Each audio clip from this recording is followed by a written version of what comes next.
Good morning बच्चों, आपका स्वागत है मेरे चैनल शॉर्ट 10 पे। जो लोग चैनल पर पहली बार आए हैं उससे पहले मैं आपको ये बता दूं कि इससे पहले लेक्चर 1 और लेक्चर 2 देख लो। क्यों? क्योंकि उसमें मैंने सारी थ्योरी बता रखी है। अगर आपने वो लेक्चर नहीं देखा है तब आपको डायरेक्ट ये क्वेश्चन करोगे, आपको समझ में नहीं आएगा। आपकी एनसीईआरटी का ये टेक्स्ट बुक का अभी तक हमने क्या पढ़ लिया? Prime number, composite number, fundamental theorem of arithmetic और फैक्टर ट्री और प्राइम फैक्टराइजेशन। तो मैं क्या करूंगा कि जो मैंने टॉपिक पढ़ा है उससे रिलेटेड मैं क्वेश्चन कराऊंगा और जितने बोर्ड में आए हैं प्रीवियस ईयर्स वो क्वेश्चन भी कराऊंगा। मतलब टॉपिक पढ़ाया और टॉपिक वाइज क्वेश्चन कराऊंगा। ठीक है, मैं इस तरीके से नहीं पढ़ाऊंगा कि पहले पूरा थ्योरी पढ़ा दिया फिर क्वेश्चन करा दिया। मतलब टॉपिक वाइज क्वेश्चन करो तो ज़्यादा अच्छे से समझ में आएगा। ठीक है, तो उसी सीरीज को स्टार्ट करते हैं। ये आपकी टेक्स्ट बुक का एक्सरसाइज 1.1 का पेज नंबर 5 के क्वेश्चन है जिनको हमें करना है। तो क्या लिखा है? Express each number as a product of its prime factor. तो प्राइम फैक्टर में करना है, तो प्राइम फैक्टराइजेशन करना है। मैंने आपको बताया था प्राइम फैक्टराइजेशन कैसे करते हैं। ये ले लेते हैं 140। ठीक है, ध्यान से देखो। तो इसको एंड में क्या है? ये 0 है, तो इसको डायरेक्ट 5 से भी डिवाइड कर दो, कोई फर्क नहीं पड़ेगा। या 2 से भी कर लो। ठीक है, तो डायरेक्ट मैं 5 से कर देता हूं क्योंकि इससे छोटा पड़ जाएगा। तो 5 से किया तो 5 2 या 10, फिर बचेगा 28। कितना आया? 28। ठीक है, अब फिर इसको मैं किससे कर देता हूं? अब 2 से कर देता हूं, तो कितना आएगा? ये 14। अब ये फर्दर किससे कर देता हूं? 2 से, तो यहां पे कितना आएगा? 7। अब ये किसी से भी डिवाइड नहीं होगा, 7 इटसेल्फ अ प्राइम नंबर। तो 140 को मैं कैसे लिख सकता हूं? ध्यान से देखो। अब इसको रीअरेंज कर लो, मतलब छोटे से बड़े में। तो 2 इंटू 2 इंटू 5 इंटू 7। तो यहां से ये क्या हो जाएगा? 2 की पावर, देखो बेस सेम है तो पावर क्या होती है? ऐड। 1 1 पावर है तो 2 की पावर 2 इंटू 5 इंटू 7। ये क्या है? 140 के प्राइम फैक्टराइजेशन। आई बात समझ में? तो ये सिंपल सा क्वेश्चन है। ये हमारा क्वेश्चन नंबर 1 का ए पार्ट था। आया समझ में? अब दूसरा करते हैं 156। तो 156 को कैसे करेंगे? ध्यान से देखो। 156 को मैं किससे डायरेक्ट डिवाइड कर देता हूं? 2 से। आप 3 से भी कर सकते हो। कैसे? 5 + 1 6, 6 + 6 12। 12 क्या 3 की टेबल में आता है? बिल्कुल आता है। तो 2 से कर लेते हैं पहले। तो 2 से किया तो 14, 7 बारी में 78। ठीक है, फिर इसको फर्दर 2 से किया तो कितना आएगा? ये 3 और 39। ठीक है, अब 39 को फिर से किससे किया? 3 से, तो ये कितना आ जाएगा? 13। अब ये 13 क्या है? Itself a prime number. तो 156 को मैं क्या लिख सकता हूं? ध्यान से देखो। 2 इंटू 2 इंटू 3 इंटू 13। तो ये कितना हो जाएगा मेरा? सेम वही चीज, बेस सेम है तो पावर ऐड हो जाएगी। तो 2 की पावर 2 इंटू 3 इंटू 13। समझ में आया? दोनों क्वेश्चन आराम से, कोई डाउट नहीं होना चाहिए। मेरे ख्याल से सिंपल सा है, समझ में आ गया होगा। इरेज कर दो दोनों। अब तीसरा करते हैं। ठीक है, ये दोनों आपने कर लिया होगा। ठीक है, अब तीसरा करते हैं ध्यान से। ठीक है, अच्छे से समझना बेटा, सिंपल से क्वेश्चन है ना। और अब ये करते हैं 3825 3825 इसके प्राइम फैक्टराइजेशन। ठीक है, तो 5 से कर लेते हैं इसको। तो 5 से किया तो देखो मेरे पास कैलकुलेटर है, मोबाइल से कर लेते हैं जल्दी से ताकि आपका समय बचे। ठीक है, तो किससे किया मैंने? 3825 डिवाइड बाई 5, तो कितना आएगा? ये 765। फिर ये फर्दर 5 से चला जाएगा। कैसे पता चला कि एंड में 5 है? तो डिवाइड बाई 5 कितना आ जाएगा? ये 153। ठीक है, अब ये 153 आ गया। देखो ये 3 से जा रहा है। कैसे पता चला? 3 + 5 8, 8 + 1 9। मतलब डिजिट सम देख लो, वो 3 की टेबल में आता है? बिल्कुल आता है। तो डिवाइडेड बाई 3, तो ये कितना आ जाएगा? 51। ठीक है, 3 से डिवाइड किया। अब ये फिर 3 से चला जाएगा। ठीक है, तो कितना आ जाएगा? ये डिवाइडेड बाई 3, तो कितना आ जाएगा? ये 17। तो 17 भी इटसेल्फ अ प्राइम नंबर। तो मतलब 3825 को मैं कैसे लिख सकता हूं? ऑर्डर में। तो पहले 3 इंटू 3, फिर 5 इंटू 5 इंटू 7। तो ये कितना आ जाएगा? देखो ये बेस सेम है तो यहां पे भी बेस सेम है। तो 3 की पावर 2 इंटू 5 की पावर 2 इंटू 7। ये आंसर है किसका? 3825 का। मेरे ख्याल से समझ में आ गया होगा, कोई दिक्कत नहीं है ना, अच्छे से। अब अगला देखो, ये वाला डी पार्ट देखो। ठीक है, नोट डाउन करते हुए चलना साथ साथ, क्योंकि बोर्ड पे जगह है नहीं इतनी। ठीक है, अब ये करते हैं 5005। ठीक है, तो 5005। ठीक है, इसको किससे किया? 5 से किया। तो कितना? 5005 डिवाइड बाई 5 कितना आएगा? ये 1001। ठीक है, अब सर इसको कैसे करें? 1001 इसको कैसे करें? ध्यान से देखना सर, ये कैसे होगा? आई बात समझ में? तो इसको हम फर्दर किससे कर सकते हैं? डायरेक्ट देखो, इसको देखो अब ये आपको उलझाने वाला क्वेश्चन है। कैसे? देखो यहाँ पे नंबर देख लो 2 3 5 7 11 13 17। ये 2 से जा रहा है, नहीं जा रहा है, तो ये कट हो गया। 3 से जा रहा है, नहीं जा रहा है। 5 से जा रहा है, नहीं जा रहा है। 7 से करके देखो, ये 7 से भी नहीं जाएगा, ये 11 से भी नहीं जाएगा। कैसे? 11 का सम क्या होता है कि 11 का रूल आपको पता होना चाहिए कि नहीं? नहीं पता है तो मैं बता देता हूं। जैसे ये लिखा हुआ है ABCD, 4 डिजिट का नंबर है, तो मतलब A प्लस C का माइनस B प्लस D। अगर इनका सम जैसे या तो 0 आ गया या डिफरेंस इनका 11 आ गया, तो ये 11 से डिवाइड होगा, वरना ये 11 से डिवाइड नहीं होगा। तो इसका देखो नहीं आ रहा है, करके देखो कि 0 प्लस ये और ये प्लस ये, तो नहीं हो रहा है ये। ठीक है, क्लियर है यहाँ तक कि हो रहा है? देखो 11 से इसको डिवाइड करके देखते हैं। 5005 को 5005 वो 1001 डिवाइड बाई 11, तो 11 से हो जा रहा है ये हो जा रहा है 11 से। देखो ये 11 से हो जा रहा है। ठीक है, 11 से हो जा रहा है ये डिवाइड। ठीक है, आई बात समझ में? करके देखना, 11 से हो जा रहा है। तो ये कितना आया 11 से डिवाइड करके? 91। अब 91 किससे डिवाइड होगा? 7 से। ठीक है, फिर ये कितना बचेगा? 13। आई बात समझ में? तो रूल मेरे ख्याल से ये 11 का रूल ये जो है, ये ध्यान रखना, बहुत काम का है। एग्जाम में आपको समझ में नहीं आएगा, बहुत ज़्यादा टाइम वेस्ट हो जाएगा। तो ये कहीं पे नोट डाल करके 11 का रूल लिख लो। ठीक है, तो ये कितना आया? ये 5005 को मैं क्या लिख सकता हूँ? 5 इंटू 7 इंटू 11 इंटू 13। ये डायरेक्ट याद भी रख लेना आप, एग्जाम में आपका ये टाइम बचाएगा। ठीक है, इसको डायरेक्ट नोट डाउन कर लो, एग्जाम में ये आपका बहुत टाइम बचाएगा। ठीक है, अब आ जाओ लास्ट वाले पे, फिर 7429। ठीक है, ये मिटा देता हूं मैं, ये रूल लिख लेना। ठीक है, 7429 7429।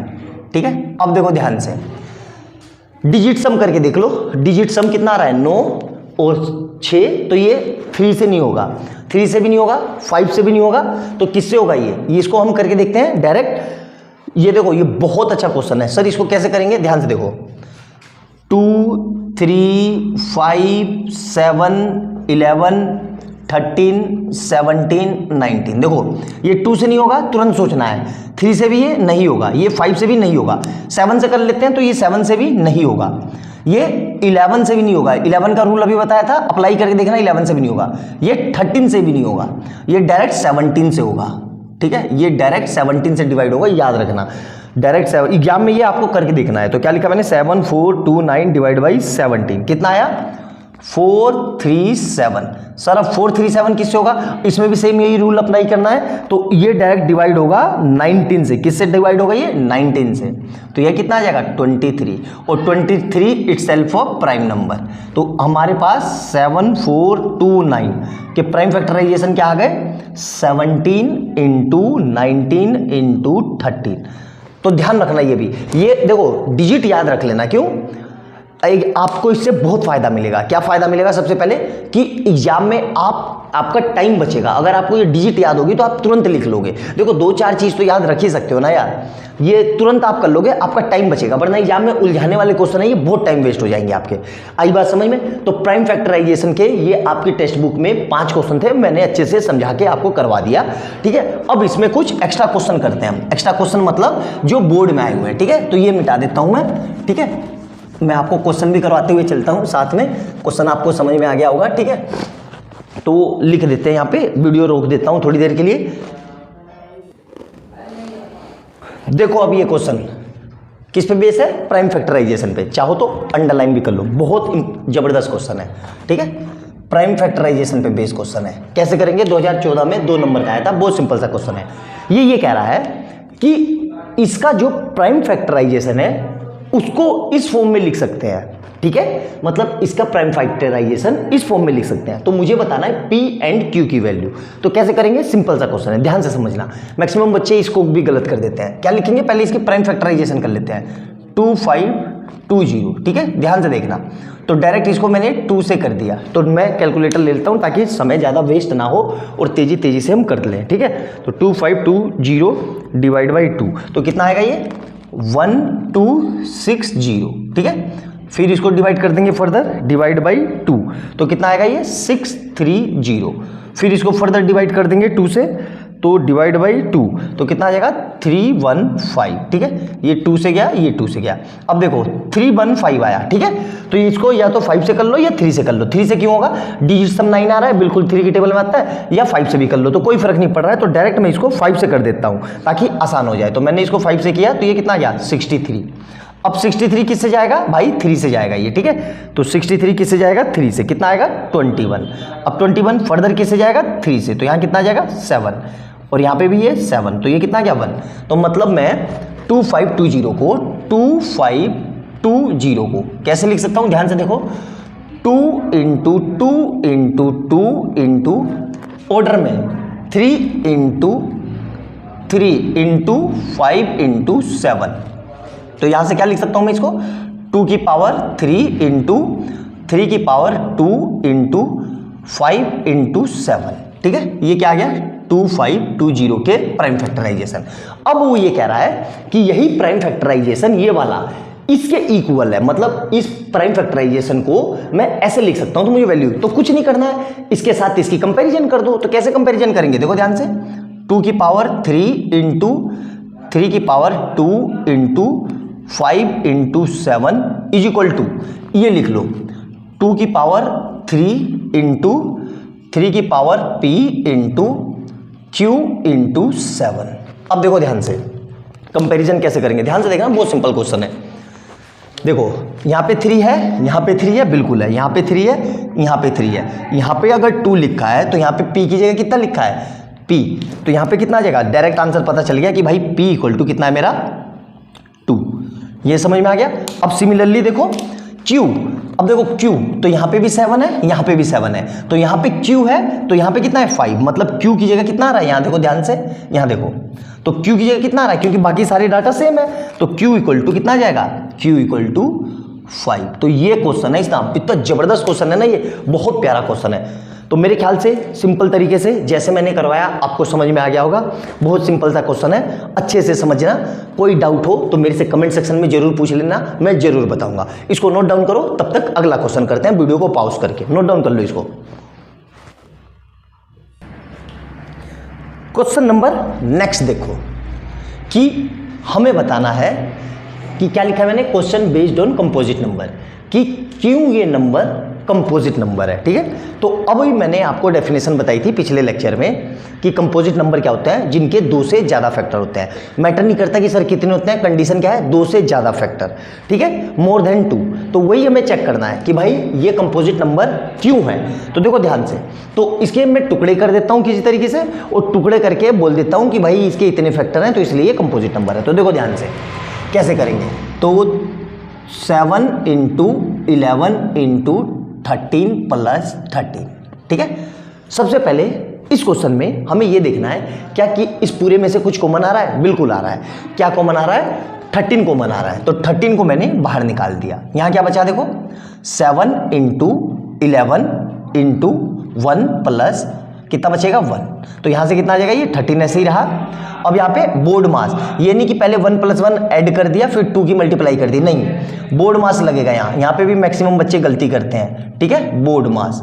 तो सबसे पहले क्या होगा, मल्टीप्लाई, तो सबसे पहले मल्टीप्लाई फिर एडिशन, तो ये कितना आ जाएगा 77 + 1, तो ये कितना आ जाएगा 13 इंटू 78, ठीक है। अब देखो 78, अब 78 को फर्दर मैं तोड़ सकता हूं कैसे, देखो 78 को यहां पे तोड़ लेते हैं, 78 को, तो ये 2 से गया तो कितना आएगा 3 9, फिर इसको किससे किया 3 से, तो ये कितना आ जाएगा 13, तो ये कितना आ गया 1। तो मतलब ये तो ऐसे ही रहा 13। इसके फैक्टर ध्यान से देखना, बहुत अच्छा क्वेश्चन है। इस 78 को, इस वाले 78 को मैं क्या लिख सकता हूं, ध्यान से देखो यहां से, तो 2 इंटू 3 2 इंटू 3 इंटू 13। अब ध्यान से देखो इसमें टोटल कितने नंबर दिख रहे हैं, इसमें मेरे को 3 नंबर दिख रहे हैं। क्यों, क्योंकि ये नंबर 2 से भी डिवाइड हो रहा है, ठीक है, 3 से भी हो रहा है और 13 से भी हो रहा है, मतलब इसके कितने फैक्टर मिल गए, 3 फैक्टर। और हमारी कंपोजिट नंबर की डेफिनेशन क्या है कि number which have more then 2 factor, तो इसके तो 3 फैक्टर मिल गए। कैसे, ये 2 से भी डिवाइड हो रहा है, ये 3 से भी डिवाइड हो रहा है, ये 13 से भी डिवाइड हो रहा है। तो यहां पे हम क्या लिख लेंगे कि द गिवन नंबर, ठीक है, the given number is divisible by 2, 3 and 13 which has more than two factors, so we can say the given number is composite number। आई बात समझ में? सारी बात अच्छे से क्लियर है? ये आपको स्टेटमेंट जरूर लिखनी है। क्लियर है यहाँ तक? अच्छे से समझ में आ गया होगा। बहुत आसानी से मैंने आपको समझाने की कोशिश की है। अब अगला क्वेश्चन देखते हैं, ठीक है? इसको मैं इरेज कर देता हूँ। यहाँ तक मेरे ख्याल से कोई डाउट नहीं होना चाहिए, ठीक है? अच्छे से देखना, ठीक है? तो इसको पॉज कर देता हूँ वरना आपका टाइम लगेगा ज़्यादा। अब देखो इसी का सेकंड क्वेश्चन, ये वाला नंबर एक्सप्लेन करना है कि ये नंबर कंपोजिट नंबर क्यों है। ध्यान से देखो, 7 × 6 × 5 × 4 × 3 × 2 × 1। ध्यान से देखो, अब आप ध्यान से देखोगे तो इसमें एक बहुत सिंपल सा लॉजिक है। ये वाला नंबर ये सबसे डिवाइड है, सबसे किससे? ये 7 से भी डिवाइड है। देखो अलग अलग पेन से लिख लेता हूं मैं ताकि आपको समझ में आए आराम से, ताकि ये 7 से भी डिवाइड है, ये 6 से भी डिवाइड है, ये 5 से भी डिवाइड है, ये 4 से भी डिवाइड हो रहा है, ठीक है? और ये फिर फर्दर ये 3 से भी डिवाइड हो रहा है, ये 2 से भी डिवाइड हो रहा है, ठीक है? ये 2 से भी डिवाइड हो रहा है। तो इसके फैक्टर कितने आ गए? इसके 1 2 3 4 5 6 फैक्टर है, मतलब 2 से ज्यादा है। सिंपल सी बात है। तो हम क्या लिखेंगे? The given number is divisible by सबसे, किसे? 7, 6, 5, 4, 3, 2। ये सबसे डिवाइड हो रहा है। सो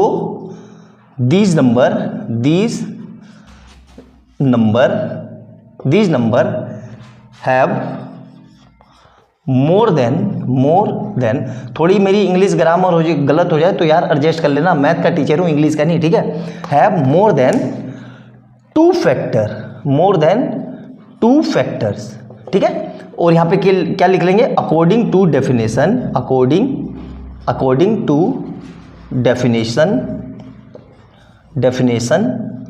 of composite number, according to definition of composite number. Composite number की डेफिनेशन क्या है? जिसके 2 से ज्यादा फैक्टर हो, बिल्कुल है। तो composite number according to definition of composite number, the above number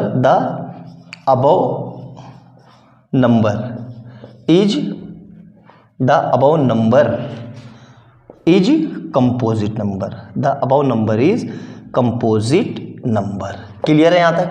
मेरे ख्याल से समझ में आ गया होगा। बहुत प्यारा, बहुत सिंपल सा क्वेश्चन है, अच्छे से समझ में आ गया होगा।